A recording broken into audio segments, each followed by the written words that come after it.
So how do we distribute big data? We just covered this part. The data will be partitioned, and then replications will also be made. Copies, multiple copies will be made. Now, along with this, another problem arises. That is, if I have so many systems, right? Let's say I have 1, 2, 3, 4, 5, 6, 7, 8, 9. Let us create another set, 12. So this is my cluster setup. Okay, this is all cluster setup. I have interconnected these systems, and I'm trying to install Hadoop, and I'm trying to work on them. I have 1 TB data, and let's say this is distributed like this: 1, let's talk about 2, and let's talk about 3. Right? So this is my data sitting in different locations, and I'm saying that I'm making copies of this. So let's say 1, 3, 2. I have 1, 2, let's say 3. So like this, I have different copies, different nodes, right? Now the problem comes, who is managing all this? Where should my first file sit? Where should my second file store? Then third file. How many copies should I make? Where should those copies sit? Right? Who is managing all this? That's another problem that we have to look into. And in Hadoop, it is getting automatically managed.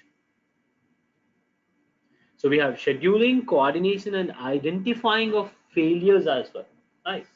Coordinating between these systems to identify which system is free, which system is not free. Then if one system goes down, right, then you have to identify that particular system is down. All this management part is taken care by Hadoop itself. Now the same concept of clustering was there initially, and it was called as grid computing. Grid computing. But the problem with grid computing is that the user had to all do this management. The user management was responsible for that entire management. So he had to check which node was free. He had to check how much partition the data can be converted into, right? So it was not practically possible. So that's where Hadoop has advantages. So Hadoop solves these fundamental problems of parallel processing, right? Focusing, managing everything. So you can start working on programming and analyzing the data that you have stored. As I said, Google published a white paper on MapReduce. It was extended by Doug Cutting and Mike Caffarella in 2005. And these are the major components. And these are the advantages with Hadoop. It is free, scalable, reliable. It can be installed on normal, regular hardware. It enables data archival, enables cutting edge analytics. So there are a lot of additional tools that you can work along with this Hadoop infrastructure so that the processing can be faster. This is how your Hadoop looks like, the architecture looks like. Now these are the major components. All right, so the key components, the first one is HDFS. This is called as Hadoop Distributed Flesystem. That's the full form. This file system is just like your disk, wherein you're dumping all your data. So forget about structure and unstructured. Everything can be loaded into this HDFS. Yeah, it's not a data source, right? Not a database. It's just a file system. You can dump anything. Yep.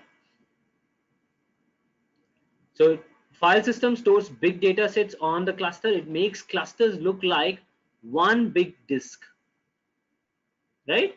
And behind the scenes, it replicates the data, partitions the data to make sure it protects against the node failures. Okay, that's what I was talking about here. Partitioning and replication. Yeah. Next comes the MapReduce part or component of Hadoop. This MapReduce is a programming framework. HDFS is storage framework. MapReduce is programming framework.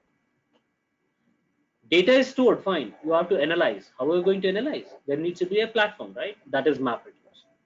And this MapReduce is basically partitioned into two programs: mapper program and reducer program, or mapper functions and reducer functions.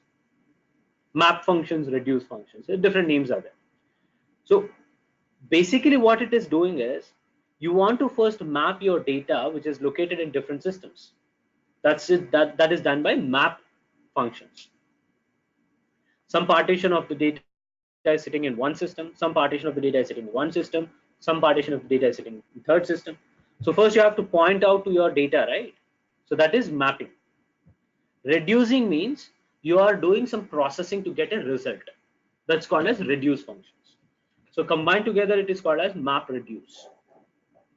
There is a lot of programming done here which can be written in Java, but we are not going into the in-depth of programming. Okay, map reduce programs will not look into, because thanks to this Yarn, which is a resource manager, a lot of companies have come up with a high-level programming languages on top of Hadoop. That means on top of MapReduce. MapReduce is a low-level programming language interface where you have to write a lengthy codes. Okay, but using this Pig, Spark, Hive, right? These tools, you will be able to write high-level programming languages or high-level programs.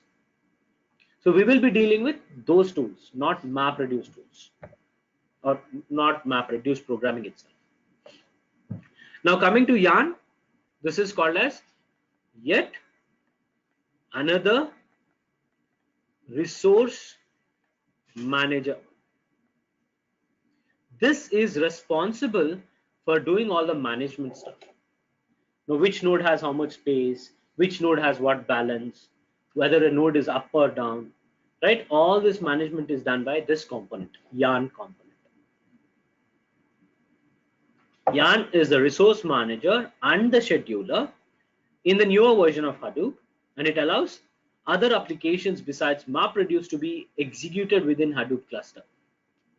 Yeah, because these tools, when you want to write some program to analyze or some application to analyze your data, the data sits in different systems, right?